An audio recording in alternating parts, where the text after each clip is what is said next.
नमस्कार साथियों, मैं डॉक्टर रामलाल हरित्वाल आपका सत्यम स्टडी पॉइंट ऑनलाइन प्लेटफॉर्म पर हार्दिक स्वागत अभिनंदन करता हूं।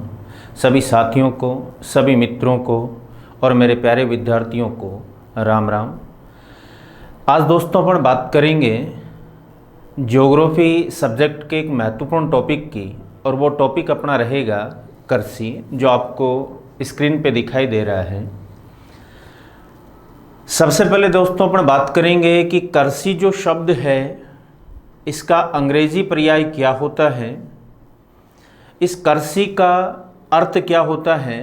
तो दोस्तों जैसे हमें पता है कि अपनी जो कर्सी जो शब्द है इसको अपन अंग्रेजी में एग्रीकल्चर बोलते हैं। याद रखें दोस्तों, इंग्लिश भाषा जो है उसके अधिकांश जो शब्द हैं उनकी उत्पत्ति लैटिन भाषा से हुई है। ठीक उसी प्रकार आपका जो ये एग्रीकल्चर वर्ड है ये दो लैटिन शब्दों के मेल से बना है, जिसमें एक है एगर और दूसरा है कल्चर।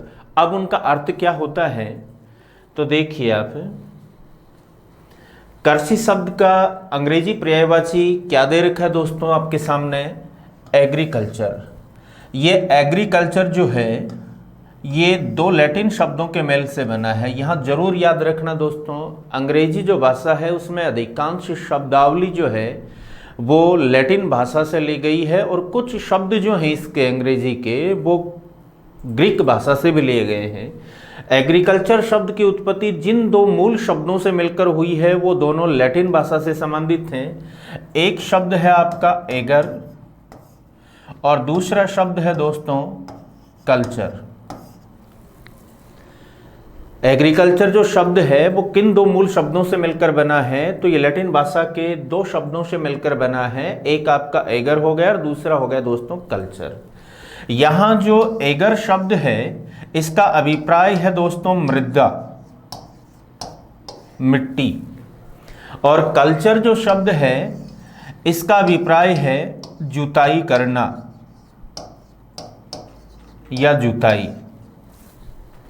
एगर का अभिप्राय है मृदा और कल्चर का अभिप्राय है जुताई, अर्थात मृदा को जोतना ही दोस्तों कर्सी कहलाता है। तो इसके कर्सी के शाब्दिक अर्थ की अगर अपन बात करें तो आपके सामने स्पष्ट है, मृदा की जुताई करना क्या कहलाता है दोस्तों, कर्सी कहलाता है।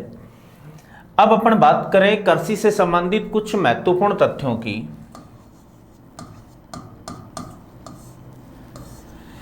जैसे कृषि है, ये एक ऐसा कार्य है दोस्तों जिसके करने से हमें अर्थ का उपार्जन होता है, अर्थ की प्राप्ति होती है, और ऐसी समस्त क्रियाएं जिनसे अर्थ का यानी धन का उपार्जन हो दोस्तों उनको कहा जाता है आर्थिक क्रियाएं। ये कृषि भी एक आर्थिक क्रिया है, और याद रखें जो अपनी आर्थिक क्रियाएं हैं उनको हम विभिन्न क्षेत्रों में विभाजित करते हैं, जैसे प्राथमिक क्षेत्र, द्वितीय क्षेत्र और तृतीय क्षेत्र की मुख्यतः तीन भागों में बांटते हैं। सबसे पहले हमें ध्यान ये देना है कि जो कर्सी रूपी आर्थिक क्रिया है वो कौन से क्षेत्र की आर्थिक क्रिया है। तो याद रखें दोस्तों, कर्सी प्राथमिक क्षेत्र की आर्थिक क्रिया है। अक्सर ये छोटे छोटे क्वेश्चन आते हैं। प्राथमिक क्षेत्र की आर्थिक क्रिया है,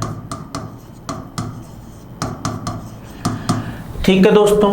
अब इसके बाद अगला जो सवाल उत्पन्न होता है अपने दिमाग में कि ये जो कर्सी रूपी आर्थिक क्रिया है इसकी शुरुआत मानव द्वारा कब की गई।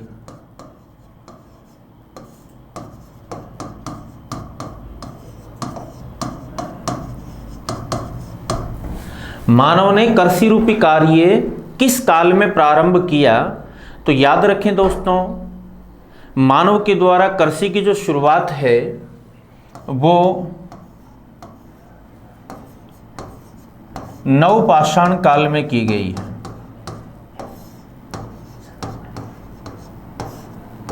अक्सर ये प्रश्न पूछा जाता है कि मानव के द्वारा कर्सी रूपी कार्य की शुरुआत किस काल में की गई? तो याद रखें, मानव ने कृषि की शुरुआत नवपाषाण काल में की है। अब उससे अगला प्रश्न आता है दोस्तों कि राजस्थान में इस कृषि से संबंधित जो प्राचीनतम प्रमाण मिले हैं वो कहां से मिले हैं?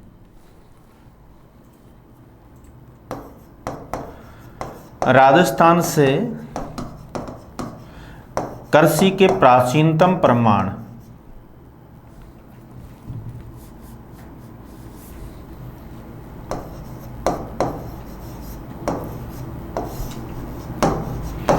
तो याद रखें दोस्तों, इसका जवाब होगा कालीबंगा। यानी राजस्थान में कृषि के जो प्राचीनतम प्रमाण हैं वो किस सभ्यता से मिले हैं? तो अपना जवाब क्या होगा? कालीबंगा से। कालीबंगा से खुदाई के दौरान एक जोते हुए खेत के प्रमाण मिले हैं जो राजस्थान में कृषि से संबंधित प्राचीनतम प्रमाण माने जाते हैं। और याद रखें दोस्तों, जो जोते हुए खेत का प्रमाण आपके कालीबंगा से प्राप्त हुआ है उसमें हल की जो लकीर है, याद रखना यहाँ हल की लकीर को सीता कहा जाता है और उसमें दो प्रकार की सीताएं मिली हैं, सीधी और आड़ी। अर्थात इसका अभिप्राय ये लगाया जाता है कि शायद कालीबंगा सभ्यता के लोग खेत में एक साथ एक से ज़्यादा फसलों की कृषि करते थे।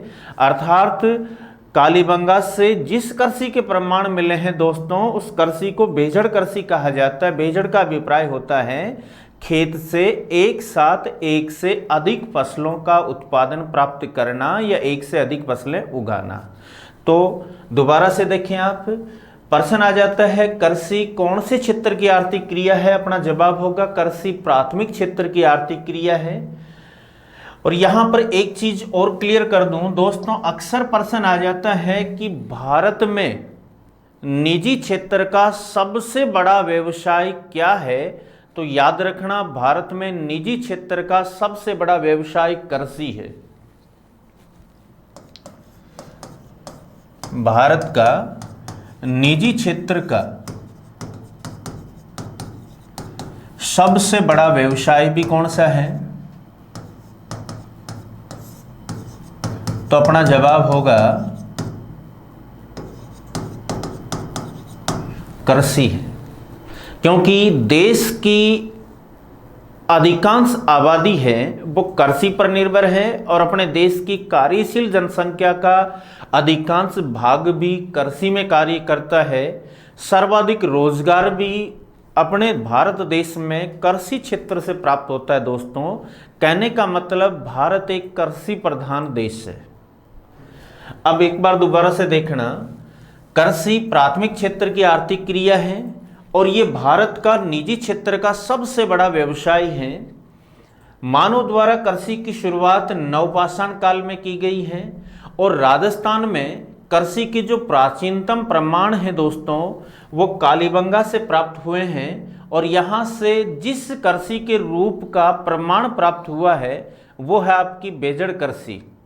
ठीक है दोस्तों, अब इसके बाद प्रश्न आता है कृषि से संबंधित ही और बातें करें तो प्रश्न आता है आपके कृषि क्षेत्र का कि राजस्थान में कृषि क्षेत्र का विस्तार है वो कितना है। तो यहाँ पर आप राजस्थान के कृषि क्षेत्र को दोस्तों दो रूपों में याद रखेंगे। एक तो प्रश्न आता है कि राजस्थान में कुल कृषि योग्य भूभाग कितना है। अपने राज्य का जो कुल क्षेत्रफल है, कुल भूभाग है, उसका कितना प्रतिशत भूभाग कृषि करने योग्य है या कृषि के लायक है। तो दोस्तों राज्य के कुल भूभाग का 49.53% भाग है वो कृषि योग्य है। दोबारा से देखना, राजस्थान के कुल भूभाग का कितना प्रतिशत भाग कृषि योग्य है। तो अपना जवाब क्या होगा? लगभग 49.53% भाग कृषि योग्य है। अर्थात राजस्थान में कृषि क्षेत्र है वो कितना है। तो अपना जवाब होगा राज्य के कुल भूभाग का 49.53%। इसी से जुड़ा हुआ अगला प्रश्न पूछ लिया जाता है कि राजस्थान में स्थित कृषि क्षेत्र भारत के कुल कृषि क्षेत्र का लगभग कितना प्रतिशत है। तो याद रखना दोस्तों, ये जो राज्य का कृषि क्षेत्र है ये देश के कुल कृषि क्षेत्र का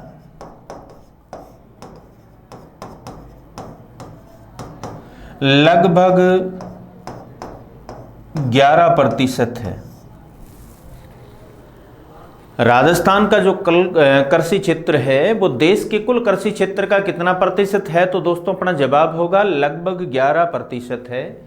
फिर दूसरी चीज जो आपको पढ़नी है वो पढ़नी है कि राजस्थान में शुद्ध बोया गया क्षेत्र कितना है। तो याद रखना दोस्तों, राजस्थान में शुद्ध बोया गए क्षेत्र की बात आए तो आपको जवाब देना है 53.30%। अब यहां पर यह भी देखें, कंफ्यूज होंगे आप कि राज्य के कुल भूभाग का जब 49.53% भाग ही कृषि योग्य है तो कुछ के दिमाग में आ रहा है कि ये फिर 53.30% शुद्ध बोया गया क्षेत्र कैसे हो सकता है। तो यहां पर इसको समझने के लिए दोस्तों आपको यह समझना पड़ेगा कि शुद्ध बोया गया क्षेत्र कहा किसको जाता है। कृषि जिस भूभाग पर हो रही है उस संपूर्ण भूभाग को शुद्ध बोया गया क्षेत्र नहीं कहते दोस्तों। वह कृषि क्षेत्र जहां वर्ष में कम से कम 2 बार फसलें बोई जाती हैं उस भूभाग को शुद्ध बोया गया क्षेत्र कहते हैं। राज्य का 49.53% भाग खेती करने योग्य है और ये जो 49.53% भाग है दोस्तों, इसमें से 53.30% भाग है वो ऐसा भूभाग है किसका, ये संपूर्ण भूभाग का नहीं है, ये जो अपना कृषि क्षेत्र है उसका 53.30% है जहां वर्ष में कम से कम 2 बार फसलें उगाई जाती हैं या 2 फसलें प्राप्त की जाती हैं। उस क्षेत्र को ही दोस्तों शुद्ध बोया गया क्षेत्र कहा जाता है। तो दोबारा देखें आप, एक तो प्रश्न आता है राज्य का में कुल कृषि क्षेत्र कितना है। तो अपना जवाब होगा राज्य के कुल भूभाग का 49.53% भाग है वो कृषि क्षेत्र है। उसके बाद दूसरी बात आएगी आपकी कि राजस्थान में शुद्ध बोया गया क्षेत्र कितना है। तो अपना जवाब होगा 53.30% और शुद्ध बोए गए क्षेत्र का अभिप्राय होगा वह कृषि क्षेत्र जहां वर्ष में कम से कम 2 फसलें प्राप्त की जाती हैं उसे शुद्ध बोया गया क्षेत्र कहेंगे।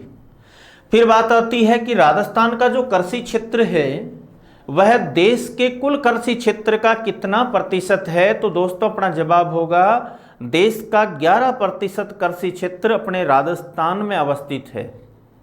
ठीक है, अब इसके बाद बात करें तो जैसा आपने पढ़ा कि भारत एक कृषि प्रधान देश है, ठीक उसी प्रकार अपना राजस्थान भी एक कृषि प्रधान देश है और इसको हम कुछ आंकड़ों के माध्यम से दोस्तों स्पष्ट कर सकते हैं। जैसे राजस्थान है ना, राजस्थान की संपूर्ण आबादी का लगभग 70% आबादी है वो कृषि पर निर्भर करती है।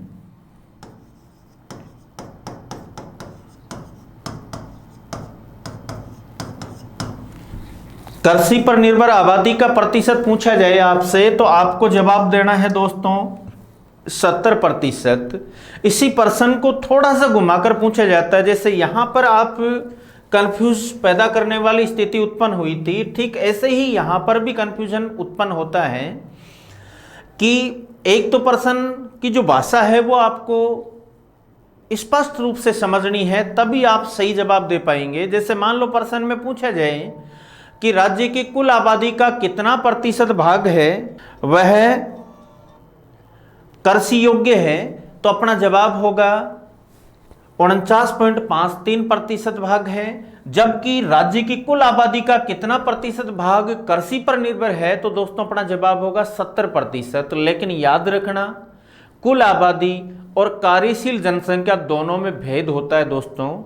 कुल आबादी में संपूर्ण जनसंख्या शामिल होती है जबकि कार्यशील आबादी का अभिप्राय होता है वह जनसंख्या का वह भाग जो किसी न किसी वृत्ति यानी काम में लिप्त है, संलग्न है, कार्य कर रहा है उसे कार्यशील जनसंख्या कहा जाता है। तो दूसरी जो लैंग्वेज बनेगी वो यूं बनेगी कि राजस्थान की कुल कार्यशील जनसंख्या का कितना प्रतिशत भाग कृषि क्षेत्र में कार्यरत है। तो याद रखना दोस्तों, कार्यशील जनसंख्या का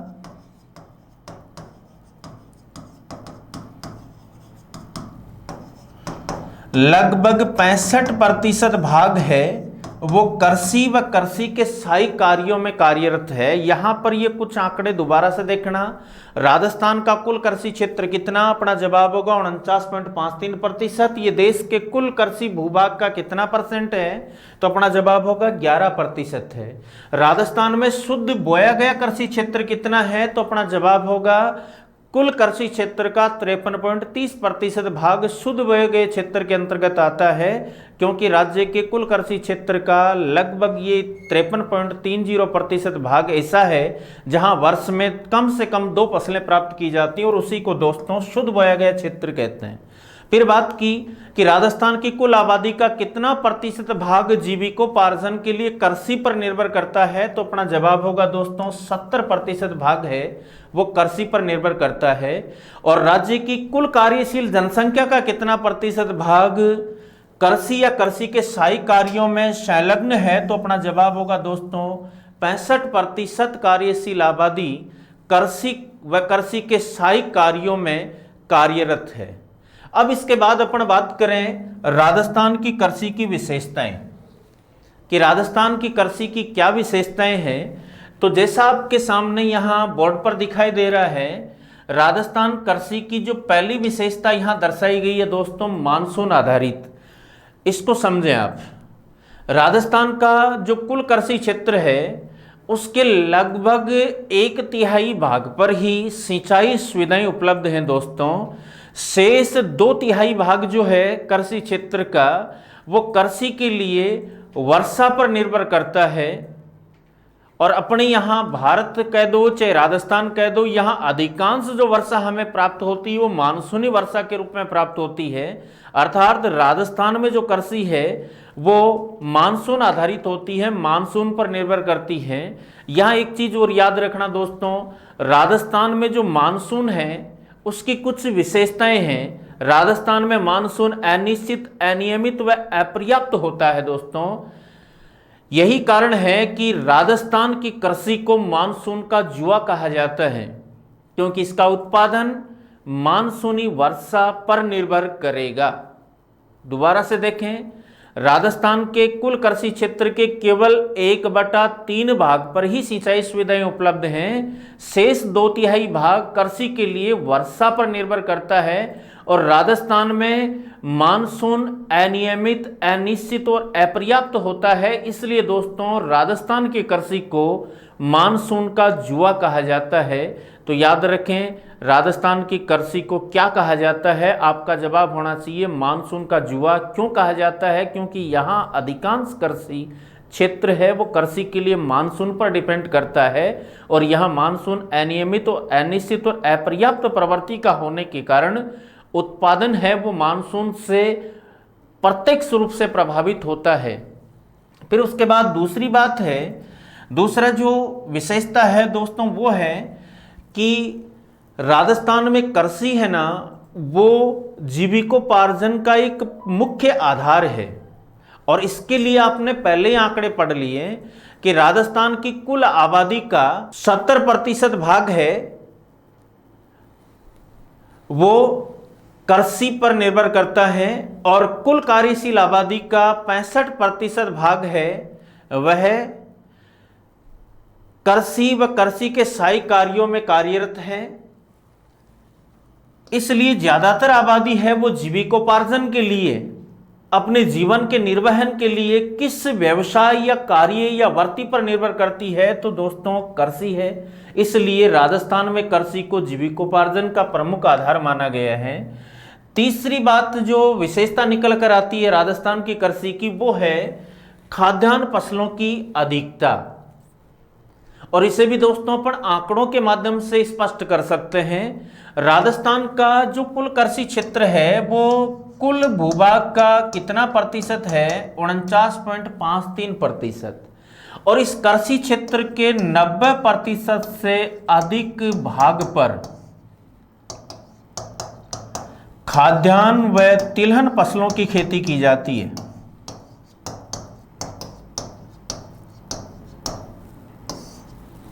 राज्य के कुल कृषि क्षेत्र का लगभग 90% भाग है, उसका उपयोग किन फसलों की खेती के लिए होता है दोस्तों? खाद्यान्न और तिलहन फसलों की खेती के लिए होता है। अर्थात राजस्थान की कृषि है उसमें खाद्यान्न फसलों की अधिकता है। फिर चौथा जो विशेषता निकल कर आ रही है, जिसके बारे में अपन चर्चा अभी कर चुके हैं पहले बिंदु में, कि सिंचाई के साधनों की कमी है। हमने पढ़ा कि राजस्थान के कुल कृषि क्षेत्र का केवल 1/3% जो भाग है, 1/3 भाग है, उस पर ही सिंचाई सुविधाएं उपलब्ध हैं। शेष 2/3 भाग कृषि के लिए वर्षा पर निर्भर करता है। अर्थात अपने यहाँ सिंचाई के साधनों की दोस्तों क्या है? कमी है। फिर पांचवा जो है वो विशेषता निकल कर आती है कि कई बार इस प्रश्न को यूं पूछा जाता है कि राजस्थान में आज़ादी के बाद किन फसलों का कृषि क्षेत्र लगातार बढ़ा है या निरंतर वृद्धि किन फसलों के कृषि क्षेत्र में हुई है? तो याद रखें दोस्तों, आज़ादी के बाद तिलहन फसलों के कृषि क्षेत्र में लगातार वृद्धि हुई है। ये राजस्थान की कृषि की पांचवी विशेषता है कि यहाँ तिलहन का जो क्षेत्रफल है उसमें लगातार वृद्धि हुई है। फिर छठवीं विशेषता है मिश्रित कृषि। याद रखना दोस्तों, मिश्रित कृषि का अभिप्राय होता है कृषि के साथ साथ पशुपालन का कार्य करना। कृषि और पशुपालन दोनों साथ साथ हों तो उसे मिश्रित कृषि कहा जाता हो। और हम ग्रामीण परिवेश में रहने वाले लोग इस बात को भली प्रकार से समझते हैं कि जो व्यक्ति कृषि कार्य कर रहा है वो निश्चित रूप से उसके साथ पशुपालन भी करता है। अर्थात राजस्थान में किस प्रकार की कृषि प्रचलित है? तो अपना जवाब होगा, या किस प्रकार की कृषि की प्रधानता है? तो अपना जवाब होगा मिश्रित कृषि की। फिर उसके बाद सातवीं विशेषता निकल कर आई है दोस्तों कि राजस्थान की कृषि में फसलों से संबंधित विविधता पाई जाती है। राजस्थान का ये जो विस्तृत विशालकाय भूभाग है, इसके सभी भूभागों में एक जैसी फसलों की कृषि नहीं की जाती। उसकी एक प्रमुख वजह यहाँ मृदा संबंधी भिन्नता और जलवायु संबंधी भिन्नता और वर्षा या सिंचाई सुविधाओं संबंधी भिन्नता के कारण यहाँ अलग अलग क्षेत्रों में अलग अलग प्रकार की फसलों की खेती की जाती। जैसे एक ही एग्जाम्पल से समझना आप दोस्तों कि राजस्थान में खरीफ के समय सर्वाधिक क्षेत्र पर बोई जाने वाली फसल बाजरा है और वो पश्चिमी राजस्थान में अधिकांश जिलों में बोया जाता है। और यूं कहूं कि राजस्थान के अधिकांश जिलों में बाजरे की कृषि होती है, लेकिन याद रखना दोस्तों, हाड़ौती क्षेत्र में बाजरे की खेती नहीं की जाती। ठीक उसी प्रकार हाड़ौती क्षेत्र में सोयाबीन की खेती की जाती है, लेकिन उसी सोयाबीन की कृषि है वो पश्चिमी राजस्थान में नहीं की जाती। उसके पीछे मृदा और जलवायु संबंधी भिन्नता का उत्तरदायी है, क्योंकि आपको पता है कि सोयाबीन जो फसल है वो अत्यधिक तापमान को सहन नहीं कर पाती और सामान्यतः 40 डिग्री सेंटीग्रेड से अधिक तापमान होने पर वह फसल नष्ट हो जाती। और हमें पता है दोस्तों कि यहाँ ग्रीष्म काल के समय राजस्थान के पश्चिमी भूभागों में अधिकांश समय तापमान 40 डिग्री सेंटीग्रेड से ऊपर रहता है, इसलिए यहाँ सोयाबीन की कृषि संबंधी परिस्थितियां नहीं पाई जाती। यहाँ उस समय खरीफ के समय मुख्यतः बाजरे की फसल बोई जाती है, जबकि उसी समय हाड़ौती क्षेत्र में सोयाबीन की कृषि की जाती है। अर्थात यहाँ अपने राजस्थान की कृषि में फसलों में क्षेत्रीय विविधता देखने को मिलती है। फिर बात करते हैं कि राजस्थान में जो कृषि है उसकी अगली विशेषता है, आठवीं विशेषता, कि राजस्थान में कृषि है वो अवैज्ञानिक तरीके से की जाती है। आज भी राजस्थान में किसान परंपरागत पद्धति से कृषि करते हैं। फिर उसके बाद लास्ट विशेषता है दोस्तों कि राजस्थान में बड़े आकार के कृषि जोत पाए जाते हैं। याद रखें दोस्तों, प्रत्येक 5वें वर्ष कृषि गणना होती है। पिछली जो कृषि गणना है वो 2015-16 में हुई है और 2015-16 की कृषि गणना के अनुसार राजस्थान में कृषि जोत का जो औसत आकार है वह 2.73 हेक्टेयर है दोस्तों। जबकि यहां पर इसी को लिंक करके एक चीज और याद रखना कि 2015-16 की कृषि गणना से पहले जो कृषि गणना हुई वो 2010-11 में हुई थी। 10-11 की कृषि गणना के अनुसार राजस्थान में कृषि जोत का औसत आकार याद रखना दोस्तों 3.07 हेक्टेयर था। 2010-11 की कृषि गणना के अनुसार राजस्थान में कृषि जोत का औसत आकार कितना था 3.07 हेक्टेयर, जो 2015-16 की कृषि गणना में घटकर कितना रह गया दोस्तों 2.73 हेक्टेयर। अर्थात कृषि जोत के आकार में क्या आ रही है दोस्तों कमी। तो ये भी एक नई विशेषता और बन जाएगी कि राजस्थान में कृषि जोतों का आकार लगातार घट रहा है। और कृषि जोतों के आकार घटने का जो मुख्य कारण है दोस्तों वो है कृषि जोतों का विभाजन होना। जैसे मैं आपको एक एग्जांपल बताऊं कि आज से 50 वर्ष पहले किसी व्यक्ति के पास 100 बीघा जमीन थी और उसकी 4 संतानें थी। अब वो चारों संतानें हैं वो अलग हो चुकी हैं दोस्तों। ऐसी स्थिति में उस व्यक्ति की वो 100 बीघा भूमि है जो एक कृषि जोत के रूप में थी वो आज 4 टुकड़ों में बट गई और उसका आकार 25-25 बीघा का हो जाएगा। मान लो उन चारों के भी 2-2 संतान हैं। तो ऐसी स्थिति में दोस्तों कृषि जोत का आकार है वो घटकर 12.5 बीघा रह जाएगा। तो लगातार जो एक पीढ़ी से दूसरी पीढ़ी में कृषि जोतों का विभाजन हो रहा है उसके कारण लगातार कृषि जोत के आकार में दोस्तों कमी आ रही है। और उसको इन 2 आंकड़े आपको याद रखने हैं कि वर्तमान में राजस्थान में कृषि जोत का औसत आकार कितना है। तो अपना जवाब होगा 2.73 हेक्टेयर। और वो कौन सी कृषि गणना के अनुसार है तो यहां याद रखना दोस्तों पिछली जो कृषि गणना है वो 2015-16 में हुई है उसके अनुसार है। और उससे पहले की कृषि गणना की बात करें तो वो 2010-11 में हुई और उसके अनुसार कृषि जोतों का औसत आकार है वो 3.07 है। अब इसके बाद अपन बात करें कि जो कृषि जोत हैं इनको आकार के आधार पर सामान्यतः अपन कितने भागों में बांटते हैं। तो याद रखना दोस्तों कृषि जोत को औसत आकार के आधार पर सामान्यतः अपन 4 भागों में बांट सकते हैं। एक होगा आपका सीमांत कृषि जोत, एक होगा आपका लघु कृषि जोत, एक होगा आपका मध्यम कृषि जोत और लास्ट होगा दोस्तों आपका बृहद कृषि जोत।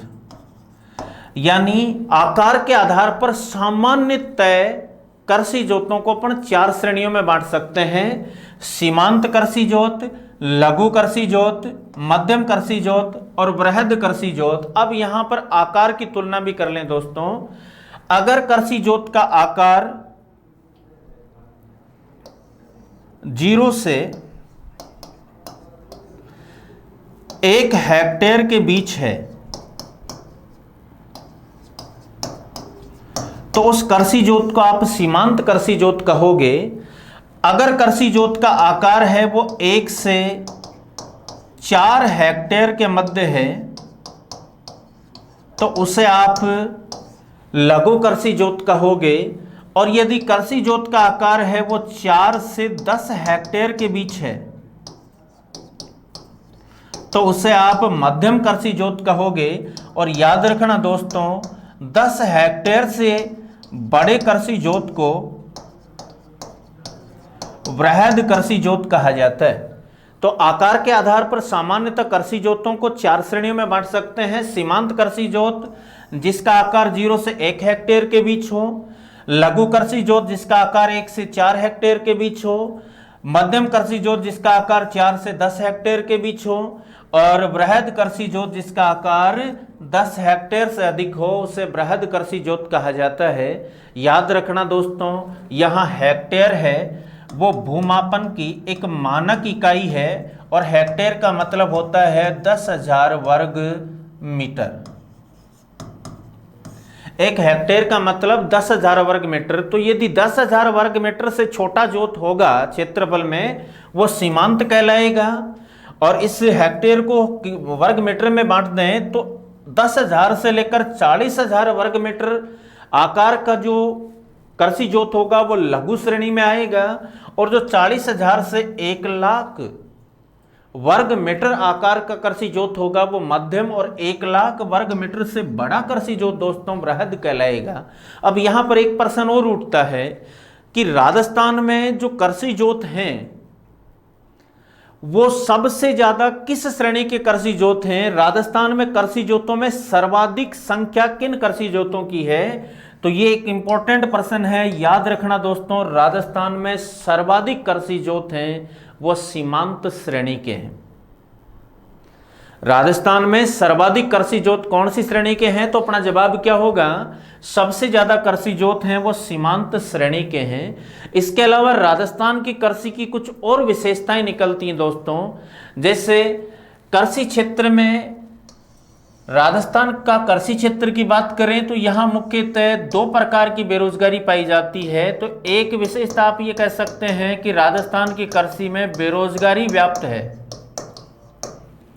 राजस्थान की कृषि में क्या व्याप्त है? तो अपना जवाब होगा बेरोजगारी और गरीबी व्याप्त है। क्यों है इसका कारण समझना दोस्तों। कृषि क्षेत्र में सामान्यतः 2 प्रकार की बेरोजगारी पाई जाती है, एक मौसमी बेरोजगारी और दूसरी है दोस्तों प्रच्छन्न बेरोजगारी, या जिसे आप छिपी हुई बेरोजगारी भी कह सकते हैं। कृषि क्षेत्र में मुख्यतः 2 प्रकार की बेरोजगारी व्याप्त है, एक मौसमी बेरोजगारी और दूसरी है प्रच्छन्न या छिपी हुई बेरोजगारी। या दोनों का अभिप्राय समझना दोस्तों सरल भाषा में। सबसे पहले अपन बात करें मौसमी बेरोजगारी की, तो अभी आपने कुछ समय पहले पढ़ा कि राजस्थान की कृषि मुख्यतः मानसून आधारित होती है और हमारे यहाँ मानसूनी वर्षा है वो मुख्यतः वर्षा ऋतु में प्राप्त होती है। मध्य जून से मध्य सितंबर का जो समय है उसमें 90% वर्षा राजस्थान प्राप्त करता है और उस समय अपने यहाँ पर खरीफ की फसल होती है, यानी राजस्थान में खरीफ की कृषि के लिए अनुकूलताएं हैं। बाकी सिंचाई क्षेत्र या सिंचाई के साधनों की कमी के कारण रबी की फसल केवल उन्हीं क्षेत्रों में की जाती है जहां सिंचाई सुविधाएं उपलब्ध हैं, बाकी क्षेत्रों में रबी की फसल नहीं की जाती। तो याद रखें दोस्तों, 2 फसलों के बीच यदि लंबा अंतराल हो तो कुछ समय के लिए तो किसानों को जब कृषि होगी, फसल की बुआई होगी, फसल की वो कृषि कर रहे होंगे, उस समय उनके पास रोजगार रहेगा। लेकिन जो अंतराल वाला समय है उस समय उन लोगों के पास रोजगार का कोई साधन कृषि क्षेत्र में उन्हें प्राप्त नहीं हो रहा। इसी बेरोजगारी को मौसमी बेरोजगारी कहा जाता है। और दूसरी है आपकी प्रच्छन्न बेरोजगारी या छिपी हुई बेरोजगारी। इसका अभिप्राय ये होता है कि किसी कार्य में लगे हुए लोगों की वह अतिरिक्त संख्या जिनका उत्पादन में योगदान नहीं होता, उन अतिरिक्त संख्या को दोस्तों प्रच्छन्न बेरोजगारी या छिपी हुई बेरोजगारी कहा जाता है। जैसे मैं एक एग्जाम्पल के माध्यम से आपको समझाऊं कि मान लो दादाजी के पास 100 बीघा जमीन थी और अभी अपन ने एग्जाम्पल लिया था कि उनके बेटे थे 4, तो चारों को कितनी कितनी बीघा जमीन प्राप्त हुई दोस्तों? 25-25 बीघा जमीन प्राप्त होगी। अब इनके मान लो 2-2 बेटे थे तो ये खेत 12.5 बीघा के रह गए।